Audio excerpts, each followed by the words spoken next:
राहुल जी, आप हमें न्याय दीजिए, हमें इंसाफ दीजिए, अन्याय के खिलाफ लड़ाई हम लड़ेंगे। न्याय दीजिए, न्याय दीजिए, न्याय के हक तक।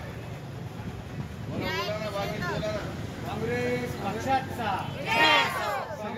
पक्षाचा न्याय का हक मिलने तक, न्याय का हक मिलने तक सोनिया गांधी तुम आगे बढ़ो, हम तुम्हारे साथ हैं, राहुल गांधी तुम आगे बढ़ो, हम तुम्हारे साथ हैं, प्रियंका गांधी तुम आगे बढ़ो, हम तुम्हारे साथ हैं, न्याय का हक मिलने तक, न्याय का हक मिलने तक। काँग्रेस पक्षाचा।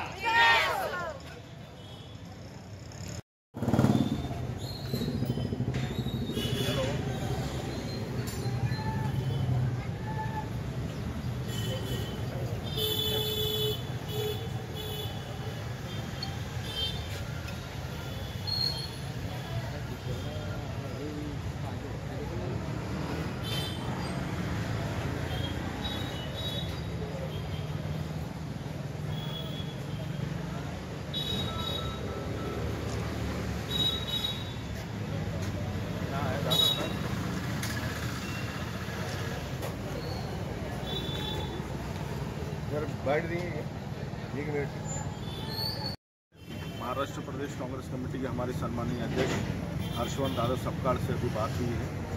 उन्होंने बताया है कि अनीता भंडारी एक होनहार और लड़ाऊ कार्यकर्ता और पदाधिकारी है।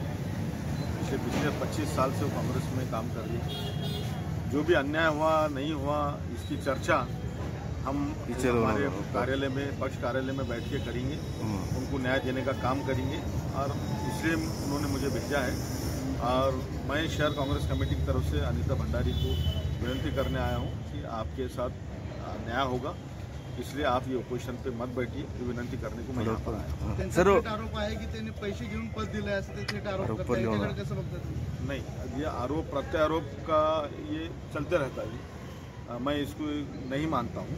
लेकिन कांग्रेस एक संवैधानिक पार्टी है, संविधान पे कांग्रेस चलती है, उसका एक कॉन्स्टिट्यूशन है, उस कॉन्स्टिट्यूशन के अंदर जो भी इस तरीके की घटना होगी उसके ऊपर कार्रवाई होगी। संविधानिक पार्टीमध्ये जे महिला वर्षानुवर्ष काम करतील तळागाळात निर्णय घेणार आहे, जे ते निर्णय घेतील ते आम्ही तुम्हाला कळवू।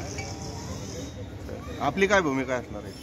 नहीं, मैं तो यहाँ पे उनको विनंती करने आया हूँ अनीता भंडारी को कि आप ओपोजिशन को मत बैठो, आपके साथ न्याय होगा, कांग्रेस आपके साथ है।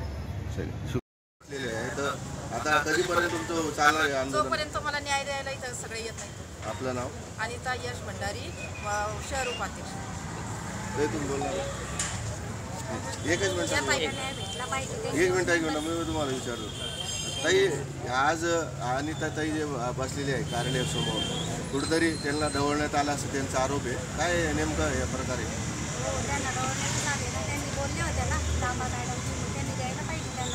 अच्छा, नाही या सर्व महिला तुम्ही आता बातम्या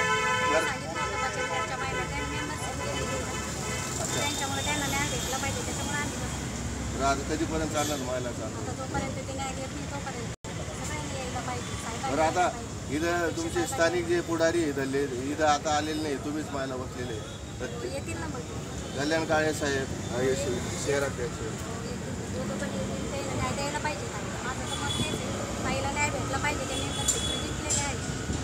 तुमचं नाव? काय नेमकं तुमचं? अखिल भारतीय महिला काँग्रेस कमिटीने जो मेंबरशिपचा टास्क ठेवला होता तो आदरणीय संध्याताई सवालाटे आणि भावना लांबा या दोन्ही मॅडमनी मला सांगितलं की मेंबरशिप करा, किंवा आमच्या प्रत्येक महिला काँग्रेसच्या आदर काँग्रेसच्या प्रत्येक महिलेला सांगितलं की टास्क आहे आणि तो टास्क तुम्ही जिंकले तर तुम्ही अध्यक्ष बनणार। तर आम्ही तो टास्क सगळ्या महिलांनी सोशल मीडियावर काम नाही जमत किंवा कोणाकडे पैसे नाही आहे, कारण ते पैसे देऊन प्रत्येकी 100 रुपये होतं आणि ते त्यांना केलं नाही, तर मी आणि दीपाली मिसाळ या दोघींनी आम्ही तो टास्क केला। तर त्यामध्ये मी मेंबरशिप जिंकलेली आहे आणि 2 नंबरच्या दीपाली मिसाळ या सेकंड नंबरवर आहे। तर मला पद मिळायला पाहिजे होतं तर ते पद त्यांना दिलं आहे आणि का दिलं आहे या प्रश्न आम्हाला सगळ्या महिलांना पडलेला आहे. म्हणून मी इथं न्याय तो म्हणते. तुम्हाला का डावलण्यात आलं आणि त्याला देण्यात आलं असं? आता ते तर त्या संध्याताई नालका लांबा मॅडमच सांगू शकतात. हे तर मला माहिती नाही. त्यांनी माझ्यावर अन्याय केला आणि परत अजून एक सगळ्यांना म्हणतात की तिला प्रोटोकॉल नाही आहे, तिला समजत नाही आहे, तिला पैसे नाही आहे तिच्याकडे किंवा तिला मॅच्युरिटी नाही आहे. तर गेल्या 22 वर्षापासून मी काँग्रेस पक्षाची एकनिष्ठ सदस्य आहे आणि सगळ्या कार्यक्रमामध्ये पुढे असते आणि अनेक पदं मी भोगलेली तुम्हाला आहे. काय वाटतं का ते पैशाला बळी पडलेले आहे तुमचे पदाधिकारी वरिष्ठ? तर ते दीपाली मिस आता स्वतः त्यांच्या तोंडाने सांगतात सगळ्यांना की मी 5 लाख रुपये देऊन पद आणलेले, पण त्याच्यातलं खरं काय आणि खोटं काय हे आम्हाला माहिती नाही. कारण त्या महिला अध्यक्षांच्या दोन्ही आम्ही रिस्पेक्ट करतो म्हणून आम्ही त्यांना फक्त न्याय मागतोय. बाकी आम्हाला काही त्यांच्याशी त्यांनी पैसे देऊन केलं आहे का काय? मग असंच असेल ना की सध्या ताई तर तिला पाठीशी घालतीये आणि माझ्यावर अन्याय करते आणि मला साधा फोन सुद्धा नाही आलेला त्यांचा. बरं, तुम्ही वरिष्ठाला हे सर्व बाबी कडवळ त्यांना न्याय मिळाला पाहिजे. आम्ही काँग्रेस पक्षाचे कार्यकर्ते काँग्रेस पक्षाच्या तळागाळातल्या कार्यकर्त्यांच्या पाठीशी आहोत. ज्येष्ठ कार्यकर्ते असतील, ज्येष्ठ नागरिक असतील, महिला भगिनी असतील, ज्यांच्या कुणावर जर अन्याय होत असेल आणि जो कोणी न्याय मागायचा प्रयत्न करत असेल तर त्याला नक्कीच काँग्रेस पक्षाने न्याय द्यावा. माननीय राहुल गांधीजींनी न्याय द्यावा, सोनिया गांधींनी, माननीय मल्लिकार्जुन खरगे साहेबांनी सुद्धा न्याय द्यावा. ज्याच्याकडे समजून घ्या, जर प्रदेश महिला काँग्रेस कमिटी आणि ऑल इंडिया काँग्रेस कमिटी जर यांना प्रोग्राम दिला असेल का सदस्य नोंदणी करा आणि तुम्हाला शहर अध्यक्षपद मिळेल आणि जर अनिताताईनं जर तो टास्क पूर्ण जर केला असेल तर त्यांच्यावर अन्याय झाला नाही पाहिजे. त्यांना या पदावर त्या जर समजून घ्या दावेदार असेल तर त्यांना न्याय दिला पाहिजे. तर मला हे सांगा, शहर अध्यक्ष युसुफ लीडर आहे आणि कल्याण काळे साहेब पण आहे, यांना पण विचारण्यात आलं असं दिसतंय का तुम्हाला? हे बघा कसं असतं माहिती आहे का, पक्षाचा कार्यक्रम आहे, पक्षाचा प्रोटोकॉल आहे, हा पाळण्यात येतो आणि पक्षाचा जो काही प्रोग्राम असेल, all India Congress committee, Maharashtra प्रदेश काँग्रेस कमिटी, महिला प्रदेश काँग्रेस कमिटी असो या ऑल इंडिया महिला काँग्रेस कमिटी असो, हा वरतून आलेला प्रोग्राम असतो. हा सगळ्याला तळागाळापर्यंत जो कार्यकर्ता जोडलेला असतो काँग्रेस पक्षाशी त्याला मेसेज गेलेला असतो आणि तो प्रोग्राम हा घ्यावाच लागतो. ही माहिती सगळ्याला असते.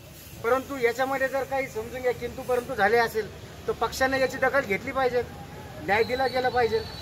अनिताताई असो किंवा दीपालीताई असो, दोघींवर जर अन्याय होता असेल तर त्यांना न्याय दिला गेला पाहिजे. अनिताताईने टास्क पूर्ण केला, त्यांना अध्यक्षपद मिळालं पाहिजे, अशी आमची भूमिका आहे.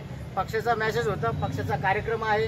हे बघा, महिला भगिनीवर जर कुठं अन्याय अत्याचार जर होत असेल तर आमच्यासारख्या पदाधिकाऱ्यांचं कार्यकर्त्यांचं काम आहे की त्यांच्या पाठीशी धावून येणं आणि त्यांच्या पाठीमागे खंबीरपणानं उभे राहू असलं पाहिजे. काही कार्यकर्ते यायचे असतील, कोणी काही सणासुदीच्या निमित्तानं कोणी येऊ शकले नसेल आणि अद्यापही टाईम थोडा बाकी आहे, येतील लोक. अध्यक्ष साहेबांना पण विनंती, ते पण येणार आहेत, जिल्हा अध्यक्ष ते पण येणार आहेत, मान्य कल्याण काळे साहेब यांच्यापर्यंत सुद्धा मेसेज गेलेला आहे, ते पण येणार आहेत. आपलं नाव? मी उमाकांत खोतकर, पश्चिम विधानसभा अध्यक्ष काँग्रेस कमिटी.